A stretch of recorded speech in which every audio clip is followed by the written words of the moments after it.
हाय everyone, good morning. मी चालले मणुदेवीला चालले. मणुदेवी खूप दूर आहे इथून, पण मला हे नाही माहिती की ते किती किलोमीटर आहे.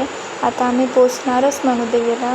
मणुदेवीची नवरात्रचं हे चालू होतं तर खूप गर्दी होती, दुकानं लागलेले.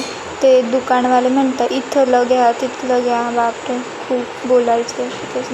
पायऱ्या तर खूपच होतं, तिथं चढावं खूप हे झालं होतं. कारण मी गरारा घातलेला आणि सोबत माझे काका ते मावशी, वहिनी, दादा, माझी आई सर्व होतो आम्ही. चालायला खूप हे झालेलं. अजून वरती पण जायचं होतं. दुकानं लागलेलं मस्त, देवांचं वगैरे सगळंच होतं तिथं. मी एक अंगठी घेतलेली आणि एक किचन घेतलेलं. पुढे पायऱ्या चढलेलो, तिथं खूप गर्दी होती.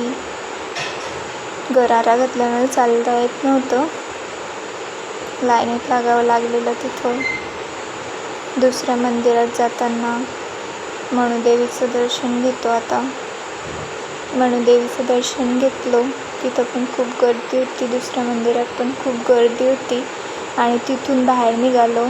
मग तिथून बाहेर निघता पण खूप टाईम लागला. Thank you, bye.